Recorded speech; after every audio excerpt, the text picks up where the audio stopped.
Hi guys, గోవాలో honeymoon Iceland ఉందా? గోవాకి వెళ్ళిన వాళ్ళు తెలిస్తే కామెంట్ చేయండి. నాకైతే తెలియదు, నేను వెళ్ళలేదు కాబట్టి. ఇంకా అలెగ్జాండర్ సముద్రం నుండి మన ఇండియాకి రావడం వల్ల బ్రిటిష్ వారు మన ఇండియాకి వచ్చారంట. నిజమేనా? అంటే చిన్నప్పుడు ఎప్పుడు చదివి ఉంటా, బట్ గుర్తులేదు. అందుకే మిమ్మల్ని అడుగుతున్నా, తెలిస్తే కామెంట్ చేయండి. ఓవరాల్గా మ్యాడ్ స్క్వేర్ సినిమా అయితే చూశాను భయ్య. నాకైతే పర్లేదు, ఎంటర్టైన్మెంట్, నవ్వుకుంటూ కూర్చోవాలి అనుకుంటే సినిమా ట్రై చేయండి అనిపించేలాగా ఉంది. అసలు కాన్సెప్ట్ ఏంటి, సినిమా ఎలా ఉంది, సింపుల్ క్లారిటీ మాట్లాడేసుకుందాం. ఒక లైక్ కొట్టండి ప్లీజ్, కొట్టేయండి. అలాగా ఒక లైక్ అయితే కొట్టేసండి. కొట్టేశారు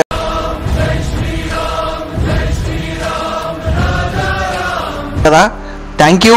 స్పాయిలర్స్ లేకుండా బేసిక్ కాన్సెప్ట్ ఏంటంటే, ఇప్పుడు లడ్డు కానీ పెళ్ళికి వెళ్తారు వీళ్ళ ముగ్గురు బీటెక్ అయిపోయిన తర్వాత ఒక్కొక్కరు ఒక్కొక్క పొజిషన్లో ఉంటారు. ఆ తర్వాత పొజిషన్ అంటే హై పొజిషన్ కాదు, ఒక చండాలమైన పొజిషన్లో ఉంటారు.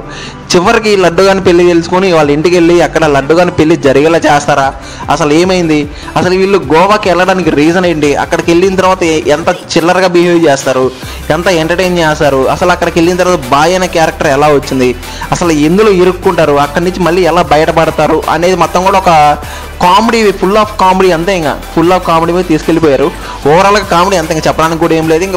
ఇంకా పర్ఫార్మెన్స్ విషయం మాట్లాడాలంటే, వీళ్ళు ప్రమోషన్ చేసేటప్పుడు ఒక స్టేట్మెంట్, అంటే ఒక చిన్న కాంట్రవర్సీగా ట్రై చేశారు. ఏంటంటే, వీళ్ళ ముగ్గురులో ఎవరు హీరో అని చెప్పి ఒక కాంట్రవర్సీ క్రియేట్ చేశారు కదా.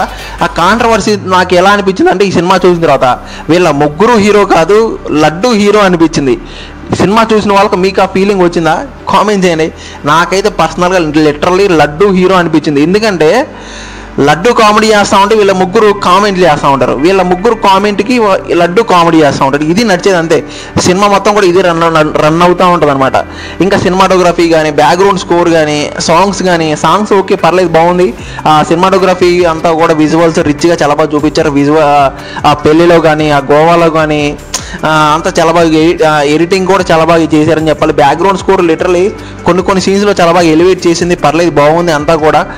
ఇంకా సపోర్టింగ్ క్యాస్ట్లో యాక్ట్ చేసిన మురళీధర్ గారు, ఆయన కూడా చాలా బాగా సపోర్ట్ చేశాడు. ఆయన కూడా చాలా బాగా కామెడీ జనరేట్ చేశాడు కూడా. ఓవరాల్గా అయితే పర్లేదు, బాగుంది అని చెప్పాలి. ఇంకా ఫైనల్ వరకు ఏం చెప్తానంటే, ఫుల్ ఆఫ్ కామెడీ, అంటే నవ్వుకోవడం కోసం సినిమా చూడాలనుకుంటే ఈ సినిమా ట్రై చేసండి. ఇంకా అంతే. అంటే మీకు ప్రొడ్యూసర్ చెప్పారు కదా, నాగవంశీ గారు, ఏంటంటే కంటెంట్ కోసం, మీకు లాజిక్లు మ్యాజిక్లు కావడం కోసం కాదు, ఓన్లీ ఎంటర్టైన్మెంట్ కోసం వెళ్ళండి అని చెప్పారు కదా. సేమ్ ఆ మాట మీదే నిజమైంది. సేమ్ దానికోసం మాత్రం వెళ్ళండి అని నేను కూడా చెప్తాను. ఎందుకంటే సినిమా చూసిన తర్వాత నాకు కూడా అలానే అనిపించింది. ఈ సినిమాకి నా పర్సనల్ రేటింగ్ అయితే పక్కనేసినాను. ఆల్రెడీ ఎవరైనా ఈ సినిమా చూసుంటే మీకు ఎలా అనిపించింది, మీ ఒపీనియన్ కామెంట్ చేసి చెప్పండి. ఇంకా మీకు ఈ సినిమాలో హీరో ఎవరు కామెంట్ చేయండి. మీ హీరో ఎవరు ఈ సినిమాలో కామెంట్ చేసి చెప్పండి. ఇంకా నా రివ్యూ నచ్చితే లైక్, షేర్, సబ్స్క్రైబ్ అన్నీ కొట్టేసేయండి. Thank you.